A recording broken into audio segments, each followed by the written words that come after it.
Hi മക്കളെ, Christmas പരീക്ഷയൊക്കെ അടുത്തെത്താൻ പോകുന്നതിൻ്റെ ഒരു ടെൻഷനിൽ ഒരു ഓട്ടത്തിലായിരിക്കും അല്ലേ എല്ലാവരും. സ്കൂളുകളിൽ പോർഷൻസ് ഒക്കെ കംപ്ലീറ്റ് ചെയ്യുന്നതിന് വേണ്ടിയിട്ട് full time class, PT period ഒന്നുമില്ല, നമ്മൾ ഫുള്ള് ക്ലാസ്സാണ്. ഇപ്പോൾ കഴിഞ്ഞ ദിവസമൊക്കെ ഞങ്ങളിങ്ങനെ NMMSൻ്റെ ക്ലാസ്സുകളൊക്കെ എടുക്കാനായിട്ട് മലപ്പുറം ജില്ലയിലേക്ക് പോയപ്പോൾ കണ്ടത് ശനിയാഴ്ച ആയിട്ടും ഞായറാഴ്ച ആയിട്ട് പോലും അവിടെ ക്ലാസ്സുകളിലേക്ക് വരുന്ന കുട്ടികളെയൊക്കെ ഞങ്ങൾ കണ്ടിരുന്നു.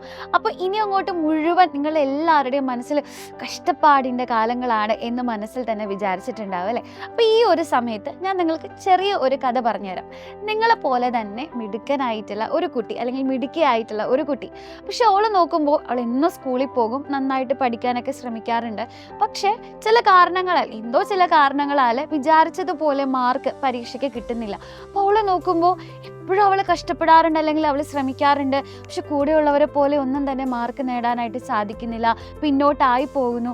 അപ്പോൾ എന്നും ഇങ്ങനെ ആയപ്പോഴത്തേക്കും അച്ഛൻ്റെ അടുത്ത് പോയിട്ട് പരാതി പറഞ്ഞു, എനിക്ക് മാത്രം എന്താ ഇങ്ങനെ, ഞാൻ മാത്രം എന്താണ്, എത്ര ശ്രമിച്ചിട്ടും എന്താണ് എനിക്കിങ്ങനെ സാധിക്കാത്തത് എന്നിങ്ങനെ ചോദിക്കുകയുണ്ടായി. അപ്പോൾ അച്ഛൻ ഈ ഒരു പ്രശ്നത്തിന് സൊല്യൂഷൻ കണ്ടെത്തുന്നതിന് വേണ്ടിയിട്ട് 3 സാധനങ്ങൾ അച്ഛൻ അവളുടെ കയ്യിൽ കൊടുത്തു. ഒന്ന്, ഒരു ഉരുളക്കിഴങ്ങ് കൊടുത്തു. രണ്ടാമതായിട്ട് ഒരു മുട്ട കൊടുത്തു. പിന്നെ മൂന്നാമതായിട്ട് ഒരു പാത്രത്തിൽ കുറച്ച് വെള്ളവും കൊടുത്തു. എന്നിട്ട് പറഞ്ഞു, നീ ഈ പാത്രത്തിലെ വെള്ളം നന്നായിട്ട് തിളപ്പിക്കണം, എന്നിട്ട് ഇതിലേക്ക് ഉരുളക്കിഴങ്ങ് ഇടണം, മുട്ടയിടണം, എന്നിട്ട് കുറേ നേരം കഴിഞ്ഞിട്ട് ഇതെൻ്റെ അടുത്തേക്ക് തിരിച്ചു കൊണ്ടുവരാൻ പറഞ്ഞു. അങ്ങനെ കുട്ടി കിച്ചണിലൊക്കെ പോകുന്നു, വെള്ളമൊക്കെ തിളപ്പിച്ചിട്ട് അതിൽ ഉരുളക്കിഴങ്ങ് മുട്ടയിട്ട് വെച്ച് കുറേ നേരം കഴിഞ്ഞിട്ട് അച്ഛൻ്റെ അടുത്തേക്ക് തിരിച്ചു കൊണ്ടുവന്നു. ആ പാത്രം തുറന്നു നോക്കുമ്പോൾ കാണുന്നത് ഉരുളക്കിഴങ്ങ് ആ തിളച്ച വെള്ളത്തിൽ കിടന്ന് നന്നായി ഇങ്ങനെ വെന്ത് അലിഞ്ഞു പോയിരിക്കുകയാണ്.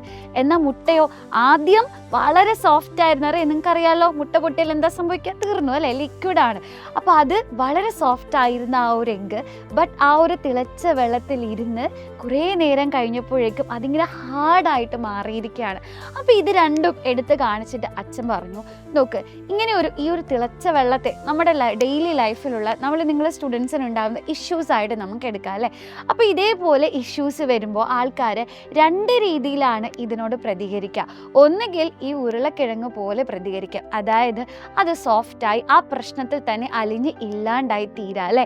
അതായത് ഇനി എന്നെ കൊണ്ടൊന്നും സാധിക്കില്ല, എനിക്കിനി ഒന്നും ചെയ്യാൻ പറ്റില്ല, അങ്ങനെ വിചാരിച്ച് സ്വയമേ ഇല്ലാതാവാം. അതല്ലെങ്കിൽ you can become like this boiled egg അല്ലേ. ആദ്യം വളരെ സോഫ്റ്റ് ആയിരുന്നാൽ ഇഷ്യൂസ് വരുന്നതനുസരിച്ച് ഹാർഡായി മാറിയിരിക്കുകയാണ് അല്ലേ, സ്വയം മാറ്റിയെടുക്കുകയാണ്. അപ്പോൾ മക്കളെ, നമ്മുടെ ലൈഫിലും ഇതുപോലെ തന്നെയാണ്. നിങ്ങൾക്കും 2 ചോയ്സ് ഉണ്ട്. ഇപ്പോൾ ഇതുവരെ നിങ്ങൾ പഠിച്ചു വന്ന കാര്യങ്ങൾ, അല്ലെങ്കിൽ നിങ്ങൾ കഷ്ടപ്പെട്ട് പഠിച്ചു പക്ഷെ മാർക്ക് കിട്ടിയിട്ടില്ല, പിന്നോട്ട് പോയി, അങ്ങനെയുള്ള കാര്യങ്ങൾ ഉണ്ടാവും അല്ലേ. അപ്പോൾ ഇതിനോട് മിസ് പറഞ്ഞ പോലെ 2 രീതിയിൽ നിങ്ങൾക്ക് പ്രതികരിക്കാം. ഒന്നെങ്കിൽ നിങ്ങൾക്ക് തോറ്റു കൊടുക്കാം, എന്നെ കൊണ്ടൊന്നും ആവില്ല, ഞാൻ എത്ര പഠിച്ചിട്ടും എനിക്ക് മാർക്ക് കിട്ടാറില്ല. ചിലരൊക്കെ വളരെ അഭിമാനത്തോടെ പറയുന്നത്, പഠിച്ചിട്ടൊന്നും ഒരു കാര്യമില്ലാന്നേ, അങ്ങനെ പറയുന്നത് മിസ് കേൾക്കാറുണ്ട്. അതുകൊണ്ടാണ് പറഞ്ഞത്. അതുമല്ല എങ്കിൽ നിങ്ങൾക്ക് എന്ത് ചെയ്യാം, ഓക്കെ, എനിക്കൊരു സെറ്റ് ബാക്ക് വന്നു, എനിക്കൊരു മിസ്റ്റേക്ക് വന്നു, അല്ലെങ്കിൽ ഞാൻ വിചാരിച്ചതുപോലെ ഒരു റിസൾട്ട് എനിക്ക് ക്രിയേറ്റ് ചെയ്യാൻ പറ്റിയിട്ടില്ല, ഇതാണ് എൻ്റെ ഇഷ്യൂ, അതിനെ ഞാൻ എങ്ങനെ ഓവർകം ചെയ്യണം, അതിന് ഏതൊക്കെ രീതിയിൽ ഞാൻ തയ്യാറെടുക്കണം, എങ്ങനെ ചെയ്താലാണ്, എങ്ങനെ പഠിച്ചാലാണ് എനിക്ക് മുൻപോട്ടേക്ക് എത്താനായിട്ട് സാധിക്കുക. അതിന് ചിലപ്പോൾ നിങ്ങൾക്ക് സ്വയമേ സാധിച്ചെന്ന് വരില്ല, പുറമേയുള്ള ആൾക്കാരുടെ, നിങ്ങളുടെ ടീച്ചേഴ്സിൻ്റെയോ നിങ്ങളുടെ സുഹൃത്തുക്കളുടെയോ പാരൻസിൻ്റെയോ അല്ലെങ്കിൽ ഞങ്ങളുടെയോ ഒക്കെ ഹെൽപ്പ് വേണ്ടി വരും. ഓക്കെ, അങ്ങനെയുള്ള ഹെൽപ്പുകളൊക്കെ എടുത്ത് മുൻപോട്ട് വരാൻ ഞാൻ എന്ത് ചെയ്യണം എന്ന് ചിന്തിക്കാം അല്ലേ. അപ്പോൾ മക്കളെ, ഈ 2 തീരുമാനത്തിൽ ഏത് വേണമെങ്കിലും നിങ്ങൾക്ക് ചൂസ് ചെയ്യാം. ഒന്നാമത്തെ ഡിസിഷനാണ് നിങ്ങൾ എടുക്കുന്നതെങ്കിൽ, അതായത് നിങ്ങളെ കൊണ്ട് ഇനി ഒന്നിനും സാധിക്കില്ല, ഇനി ഞാൻ ഒന്നും ചെയ്യുന്നില്ല എന്നാണ് തീരുമാനിക്കുന്നതെങ്കിൽ നിങ്ങൾ ലൈഫിൽ അവിടെ തന്നെ തോറ്റുപോയിരിക്കുകയാണ്. ഇനി അതല്ല, രണ്ടാമത്തെ ഡിസിഷനാണ് നിങ്ങൾ എടുക്കുന്നതെങ്കിൽ, അവിടെ നിങ്ങൾക്ക് തുണയായി, നിങ്ങൾക്ക് സപ്പോർട്ടായി, നിങ്ങൾ ആഗ്രഹിക്കുന്ന ലക്ഷ്യത്തിലേക്ക് നിങ്ങളെ എത്തിക്കാൻ ഞങ്ങൾ എല്ലാവരും നിങ്ങളുടെ കൂടെ തന്നെ ഉണ്ടാവും. നിങ്ങൾക്ക് താങ്ങും തണലുമായി, നിങ്ങളുടെ ഓരോ ഉയർച്ചയിലും താഴ്ചയിലും ഒരു കമ്പാനിയനായി ഞങ്ങൾ എല്ലാവരും നിങ്ങളുടെ കൂടെ ഉണ്ടാവും. അങ്ങനെ നമുക്ക് വിജയത്തിലേക്ക് ഒന്നിച്ച് തന്നെ കൈപിടിച്ച് മുന്നേറാം. എല്ലാവർക്കും ഓൾ ദ ബെസ്റ്റ്.